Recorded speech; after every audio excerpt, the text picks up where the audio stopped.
اور آج اس وقت تک کسی حاجی کا حج اور عمرہ کرنے والے کا عمرہ مکمل نہیں ہوتا جب تک کہ وہ مقام ابراہیم کے سامنے کعبے کی طرف رخ کر کے پہلے 2 نفل ادا نہیں کر لیتا۔ تو یہ شان اور مقام بھی عطا کیا تو اللہ نے اپنے پیغمبر ابراہیم علیہ السلام کو عطا کیا، اور یہی وہ سیدنا ابراہیم علیہ السلام ہے جن کی نسبت فرمایا انی جاعلک للناس اماما، کہ ابراہیم ہم آپ کو پوری انسانیت کی امامت کے منصب پر فائز کرتے ہیں۔ یہی وہ ابراہیم علیہ السلام ہے جن کی نسبت فرمایا وَلَقَدِ اصْطَفَيْنَاهُ فِي الدُّنْيَا وَإِنَّهُ فِي الْآخِرَةِ لَمِنَ الصَّالِحِينَ، فرمایا بے شک ہم نے ابراہیم علیہ السلام کو چن لیا، منتخب کر لیا، اپنا چنیدہ بندہ بنا لیا، اور فرمایا آخرت میں بھی وہ اللہ کے نیک اور صالح بندوں میں شمار ہوں گے۔ تو قرآن پاک نے مختلف مقامات پر سیدنا ابراہیم علیہ السلام کے اس مقام کا، منصب کا، ان کی فضیلت کا اور عظمت کا ذکر کیا ہے، مگر سوال یہ پیدا ہوتا ہے کہ اللہ رب العزت نے یہ جو عظمتیں، یہ بلندیاں، یہ فضیلتیں، یہ مقام اور یہ رفعتیں ان کو عطا کی ہیں، تو اس کے پیچھے وہ کون سا ضابطہ ہے، وہ کون سا اصول ہے، وہ کون سا طریقہ کار فرما ہے کہ جس کی وجہ سے اللہ رب العزت نے ابراہیم علیہ السلام کو یہ اونچا مقام عطا کیا؟ ٹھیک ہے، اللہ کی شان ہے ان اللہ علی کل شیء قدیر، وہ ہر چیز پر قادر ہے، وہ جو چاہے کر سکتا ہے، فعال لما یرید، وہ جو چاہتا ہے وہی کرتا ہے، وہ کسی کا پابند نہیں ہے۔ مگر اس شان کے باوجود بھی ہر کام کرنے کے پیچھے اس کی بھی کوئی سنت کار فرما ہوتی ہے، کوئی طریقہ کار فرما ہوتا ہے، کوئی اصول کار فرما ہوتا ہے جس کے مطابق وہ کوئی کام کر رہا ہوتا ہے، جس کی نسبت وہ خود قرآن کا پاک میں کہتا ہے لن تجد لسنت اللہ تبدیلا، کہ لوگوں تم اللہ کی سنت میں، اس کے طریقے میں کبھی تبدیلی نہیں پاؤ گے۔ تو وہ اللہ کی سنت کون سی تھی، وہ اس کا طریقہ کون سا تھا کہ جس کی بنا پر اس نے ابراہیم علیہ السلام کو اتنا اونچا مقام عطا کیا؟ اس پر اگر غور کریں تو باری تعالیٰ نے سورہ بقرہ میں ایک مقام پر سیدنا ابراہیم علیہ السلام کی نسبت ارشاد فرمایا وَإِذِ ابْتَلَىٰ إِبْرَاهِيمَ رَبُّهُ بِكَلِمَاتٍ فَأَتَمَّهُنَّ، فرمایا ابراہیم علیہ السلام کے رب نے ان کو مختلف آزمائشوں میں ڈالا، ان کو جانچا، ان کو پرکھا، ان کی آزمائش لی، ان کو امتحانات میں ڈالا، اور جب ان کی آزمائش کی گئی تو باری تعالیٰ آگے خود اعلان فرما رہے ہیں فَأَتَمَّهُنَّ، پس ابراہیم علیہ السلام ہر آزمائش میں اور ہر امتحان میں کامیابی سے ہمکنار ہو گئے، اور جب وہ ہر امتحان میں کامیابی سے ہمکنار ہو گئے تو پھر باری تعالیٰ نے آگے ارشاد فرمایا قَالَ إِنِّي جَاعِلُكَ لِلنَّاسِ إِمَامًا، کہ ابراہیم چونکہ ہر آزمائش میں تو کامیابی سے ہمکنار ہو گیا ہے تو اب اس کا تمہیں صلہ،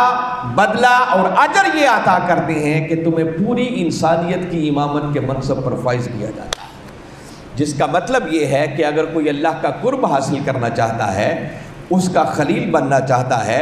اونچا درجہ اور مقام چاہتا ہے، تو یہ اسی کو ملتا ہے کہ اللہ کی طرف سے آنے والی آزمائشوں پر پہلے وہ پورا اترنے والا بن جائے۔ سیدنا ابراہیم علیہ السلام کی زندگی کو اگر دیکھیں تو وہ سراپا امتحان نظر آتی ہے۔ اب ان آزمائشوں میں اور ان امتحانات کا تفصیل میں جانے کا اس وقت نہیں ہے، دامن وقت میں گنجائش بہت کم ہے کہ آپ اندازہ کریں انہوں نے بدبخت نمرود کے سامنے جس طرح توحید کا اعلان کیا اور جس کے نتیجے میں ان کو نار نمرود میں پھینکنے کا فیصلہ کیا گیا، مگر قربان جائیں ابراہیم علیہ السلام کی استقامت پر کہ وہاں پر بھی ان کے قدم نہیں ڈگمگا۔ پھر اللہ کی رضا کی خاطر ان کو اپنے ملک سے، اپنے علاقے سے، اپنے وطن سے، حتیٰ کہ اپنی قوم سے اور اپنے گھر والوں سے بھی ہجرت کرنا پڑی، تو انہوں نے ایک لمحہ بر تاخیر نہیں کی۔ پھر اللہ کی رضا پر اپنے لخت جگر حضرت اسماعیل علیہ السلام اور حضرت حاجرہ علیہ السلام کو بے آب و گیا وادی میں اگر چھوڑنا پڑا تو اللہ کی رضا کی خاطر وہ اس آزمائش میں بھی کامیابی سے ہمکنار ہو گئے، حتیٰ کہ پھر آخری عمر تک بیٹے کا نہ ملنا یہ بھی ایک آزمائش تھی، اور جب بڑھاپے کی عمر میں باری تعالیٰ نے اسماعیل علیہ السلام جیسا ان کو لخت جگر عطا کیا تو باری تعالیٰ نے اگلے امتحان اور آزمائش میں ڈالا اور فرمایا کہ ابراہیم اس بیٹے کو بھی میری راہ میں قربان کر دو۔ اور قرآن میں سورہ صافات میں نے پچھلے جمعۃ المبارک کی نشست میں یہ ساری آیتیں تلاوت کی تھی، جس میں خواب میں باری تعالیٰ نے حکم دیا، اور نبی کا خواب ہمارے خوابوں کی طرح نہیں ہوتا بلکہ وہ بھی اللہ کی وحی ہوتی ہے۔ خواب دیکھا اور بیٹے سے فرمایا قال یا بنی انی ارا فی المنام انی اذبحک فانظر ماذا تری، فرمایا بیٹے میں نے خواب دیکھا ہے کہ تمہیں ذبح کر رہا ہوں، اب اچھی طرح سوچ لو، غور و فکر کر لو اور بتاؤ اب تمہاری کیا مرضی ہے۔ اگر قربان جائیں اس سعادت مند بیٹے پر کہ جس نے والد گرامی کی زبان سے یہ سنا، تو بے ساختہ آگے سے جواب دیا قال یا ابت افعل ما تؤمر ستجدنی ان شاء اللہ من الصابرین، عرض کی کہ ابا جان جو اللہ کا حکم ہوا ہے کر گزریے، اللہ نے چاہا تو آپ مجھے صبر کرنے والوں میں سے پائیں گے۔ اور قرآن آگے وہ منظر کشی کر رہا ہے فلما اسلما، جب دونوں نے سر تسلیم خم کر دیا، باپ بیٹا قربان کرنے کے لیے تیار ہو گیا اور بیٹا اپنی جان قربان کرنے کے لیے تیار ہو گیا، وَتَلَّهُ لِلْجَبِينِ، اور باپ نے بیٹے کو پیشانی کے بل زمین پر لٹا لیا، تو تب باری تعالیٰ کی بارگاہ سے یہ ندا آئی، آواز آئی وَنَادَيْنَاهُ أَن يَا إِبْرَاهِيمُ قَدْ صَدَّقْتَ الرُّؤْيَا إِنَّا كَذَلِكَ نَجْزِي الْمُحْسِنِينَ، کیا ابراہیم تو نے خواب کو سچ کر دکھایا، اب تیری جزا لینے کا وقت ہے، اور ہم احسان کرنے والوں کو یوں ہی جزا دیا کرتے ہیں۔ پھر باری تعالیٰ نے اسماعیل علیہ السلام کو بچا لیا اور جنت سے ان کی جگہ آیا ہوا دمبا جو تھا وہ ذبح ہو گیا۔ میں اس واقعے کو جسٹ اتنا بیان کر کے جو آج کا میسج اور پیغام آپ لوگوں کو دینا چاہ رہا ہوں کہ ابراہیم علیہ السلام کی زندگی ہمیں یہ سبق اور پیغام دے رہی ہے کہ اگر ہم اللہ کی قربت چاہتے ہیں، ہم چاہتے ہیں کہ ہم بھی اللہ کے دوست بن جائیں، اللہ ہمیں بھی اپنی دوستی کے لیے منتخب کر لے، تو یہ اس وقت تک ممکن نہیں ہے جب تک کہ ہم زندگی میں آنے والی ہر آزمائش میں پہلے کامیابی سے ہمکنار نہیں ہوتے۔ اور یہ بات یاد رکھیں کہ آزمائشیں صرف انبیاء کرام علیہ السلام کے لیے نہیں تھی کہ باری تعالیٰ نے صرف انہی کو آزمایا، بلکہ اللہ رب العزت نے قرآن پاک معروف صورت ہے سورہ ملک، اس میں باری تعالیٰ نے اپنا تعارف کرواتے ہوئے ارشاد فرمایا کہ اللہ کون ہے، فرمایا الذی خلق الموت والحیات لیبلوکم ایکم احسن عملا، فرمایا اللہ وہ ہے کہ جس نے موت کو بھی تخلیق کیا اور حیات کو بھی تخلیق کیا۔ کیوں کیا؟ لیبلوکم، تاکہ وہ تمہیں بھی آزمائے، تمہیں جانچے، تمہیں پرکھے، ایکم احسن عملا، کہ تم میں سے کون ہے جو بہتر عمل کرتا ہے۔ تو آزمائشیں صرف انبیاء کرام علیہ السلام پر ہی نہیں آئیں، بلکہ ہر انسان کی زندگی اگر دیکھی جائے تو وہ سراپا امتحان ہے، اور قرآن اس کا اعلان کر رہا ہے، اور باری تعالیٰ فرما رہے ہیں کہ ہم نے موت اور حیات کو پیدا ہی اس لیے کیا ہے تاکہ ہم تمہیں آزمائیں، ہم تمہیں جانچیں، ہم تمہیں پرکھیں کہ تم میں سے کون ہے جو بہتر عمل کرتا ہے۔ حتیٰ کہ سورہ بقرہ میں تو باری تعالیٰ نے بڑی تاکیدات کے ساتھ زوردار الفاظ میں ارشاد فرمایا وَلَنَبْلُوَنَّكُمْ بِشَيْءٍ مِّنَ الْخَوْفِ وَالْجُوعِ وَنَقْصٍ مِّنَ الْأَمْوَالِ وَالْأَنفُسِ وَالثَّمَرَاتِ، فرمایا لوگوں یہ ہو ہی نہیں سکتا کہ تم ایمان کا دعویٰ بھی کرو اور پھر ہم تمہیں آزمائیں نہ، تمہیں جانچے نہ، تمہیں پرکھے نہ۔ مولا کیسے؟ فرمایا بِشَيْءٍ مِّنَ الْخَوْفِ، کبھی بندے کو خوف کے ذریعے آزمایا جاتا ہے، وَالْجُوعِ، کبھی بھوک کے ذریعے آزمایا جاتا ہے، وَنَقْصٍ مِّنَ الْأَمْوَالِ، کبھی مالوں کا نقصان کر کے آزمایا جاتا ہے، والانفس، کبھی جانوں کا نقصان کر کے آزمایا جاتا ہے، والثمرات، کبھی ثمرات کا، تمہاری محنت کا نقصان کر کے آزمایا جاتا ہے۔ اور باری تعالیٰ نے اینڈ یہی پر کیا، فرمایا ہاں ہم اپنے بندوں کو آزماتے ہیں، مگر محبوب خوشخبری دے دو ان کو جو ان ساری آزمائشوں میں استقامت کے ساتھ آگے بڑھتے رہیں اور کبھی صبر کا دامن ان کے ہاتھ سے چھوٹنے نہ پائے۔ وَبَشِّرِ الصَّابِرِينَ، محبوب صبر کرنے والوں کو خوشخبری سنا دو۔ کون سے صبر کرنے والے؟ الَّذِينَ إِذَا أَصَابَتْهُمْ مُصِیبَةٌ قالوا انا للہ و انا الیہ راجعون، کہ جب بھی کوئی مشکل گھڑی آ جائے تو بے ساختہ ان کی زبان سے ایک ہی بات نکلتی ہے کہ ہم اللہ ہی کی طرف سے آئے تھے اور سب نے اللہ ہی کی طرف پلٹ کر جانا ہے۔ تو فرمایا یہی وہ خوش نصیب ہیں کہ جن پر پھر اللہ کی رحمتوں کا نزول ہوتا ہے اور پھر باری تعالیٰ ان کو ہدایت عطا فرما دیتا۔ اولئک علیہم صلوات من ربہم ورحمہ، اللہ ان پر پھر درود بھیجتا ہے، اپنی رحمتوں کا نزول فرماتا ہے، اپنے کرم کے دروازے کھول دیتا ہے، اور فرمایا یہی حقیقت میں وہ لوگ ہیں جن کو ہدایت کی طرف پھر راستہ عطا کر دیا جاتا ہے۔ تو حاضرین مکرم، آزمائش یہ زندگی کا حصہ ہے، بلکہ زندگی نام ہی آزمائشوں کا ہے، زندگی نام ہی قربانیوں کا ہے۔ آپ 5 وقت کی نماز ادا کرتے ہیں تو اس کے لیے بھی آپ کو اپنا وقت دینا پڑتا ہے، وقت کی قربانی دینا پڑتی ہے، اپنے آرام کی قربانی دینا پڑتی ہے، اپنی جان کی قربانی دینا پڑتی ہے۔ آپ زکوٰۃ ادا کرتے ہیں تو اس میں آپ اپنے مال کی قربانی دے رہے ہوتے ہیں۔ زندگی کے اندر جو جو احکامات اللہ رب العزت نے ہمیں دیے ہیں، ان احکامات پر عمل پیرا ہوتے ہوئے اپنی جان، اپنے مال اور اپنے وقت کی قربانی دینا در حقیقت یہی بندے کی حقیقی کامیابی ہے۔ یعنی ہم اپنی من چاہی زندگی کو چھوڑ کر اگر رب چاہی زندگی اختیار کر لیں، جیسے مولا چاہتا ہے ویسے اپنی زندگی کو بنا لیں، تو سمجھ لیں بندہ دنیا میں بھی کامیاب ہے اور بندہ آخرت میں بھی کامیاب ہے۔ اور ایک خاص بات جو ابراہیم علیہ السلام کی راہ میں آنے والی آزمائشوں سے بات سمجھ میں آتی ہے، وہ ایک بات بتانا چاہ رہا ہوں کہ آزمائش شرط ہے کامیابی کے لیے، بڑا مرتبہ اور مقام حاصل کرنے کے لیے، مگر یاد رکھیں آزمائش کی گھڑیاں فقط چند ایک ہوا کرتی ہیں۔ اگر بندہ ان میں سے استقامت سے گزر جائے تو پھر اس کے بعد اللہ کی رحمتوں کا نزول شروع ہو جاتا ہے۔ ہمارا حال یہ ہے کہ ہم اول تو اس راہ کے مسافر ہی نہیں ہیں،